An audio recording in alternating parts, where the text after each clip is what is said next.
今日嚟到民眾呢邊睇下呢個萬科城市之光啊！因為之前咧有個業主同我買咗呢度，咁佢有車自己揸車喺深圳灣口岸過嚟呢邊嘅話，大概都係40分鐘時間就可以返到呢個屋苑啦。同埋咧，佢呢個小區嘅價錢會比較平，咁價錢就係70零萬咧可以買套3房1衛嘅，如果3房2衛嘅話就85萬。睇下呢個小區嘅品質都 OK 嘅，花園都好靚仔。咁呢邊嘅話就係游泳池，游泳池嘅話，咁呢幾日天氣都比較好，比較熱啦，咁都差唔多會開熱噶啦。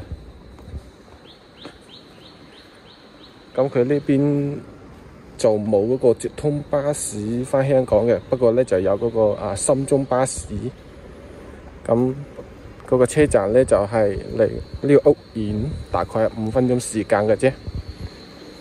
咁呢個深中巴士咧，佢係可以返到深圳嘅羅湖大劇院同埋前海灣嗰附近嘅。票價嘅話就係28蚊雞。咁呢邊一個門口入到嚟，我個業主就買咗呢一棟啦。咁佢民眾呢個位置咧，而家就係劃分俾火炬開發區嗰邊噶啦，因為佢同火炬開發區個位置咧係比較接近嘅，同埋佢成個民眾嘅地勢係比較容易發展嘅，同埋而家咧都有好多深圳嘅嗰啲企業搬晒過度呢邊去發展嘅。我哋而家上我嗰個業主嘅單位嗰度睇下需唔需要去搞衞生幫佢執下，因為佢過幾日咧會返來住幾日，因為之前佢委託我幫佢哋搞好間屋，去裝修下，即係簡單咁裝修嗰啲家私家電、空調之類，咁而家搞好咗啦。上去睇下需唔需要搞下衞生各方面。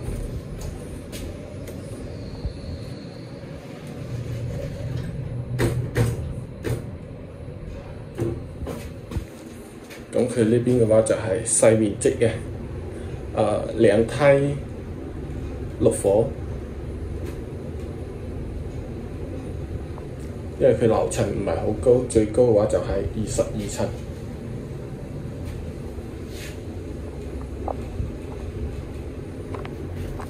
咁佢呢邊嘅話全部都係原樓啊，即買即收樓。佢嗰個3房1衛嘅話，而家就係6萬蚊首期，6萬蚊首期咧，然後月供嘅話就2500蚊左右嘅。咁如果唔住嘅情況下，出租嘅話都有2000蚊一個月嘅。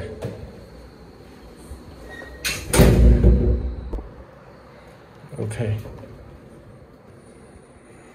仲有啲紙皮，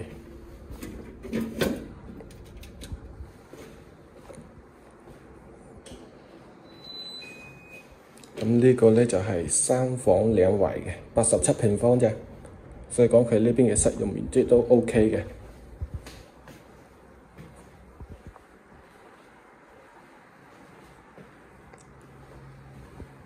咁呢邊個陽台望出去咧，就可以望到成個開發區嘅一個發展情況啦。咁呢邊嘅話就係一個商場，咁而家喺度招商緊嘅。下邊咧係一條隧道可以行過去嘅。咁呢邊啲企業咧，基本都係喺深圳嗰邊搬過嚟嘅，所以講未來咧呢個位置都係 OK 嘅，會引進好多人才到呢邊返工。咁呢邊入住率都非常之高。因為佢啱啱收樓，大概係1年多時間。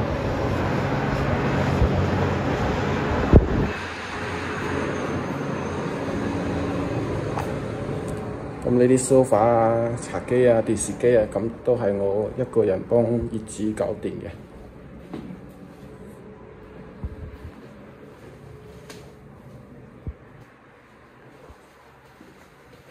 87平方3房2個洗手間。咁而家嘅話有個優惠政策，你正常俾首期，咁開發商嗰邊咧可以返翻3萬蚊現金俾你。如果你唔要呢3萬蚊現金嘅話，可以送一個產權車位俾你。2選1，睇你自己點揀咯。咁呢個位置咧，到時候業主話要裝個衣櫃嘅。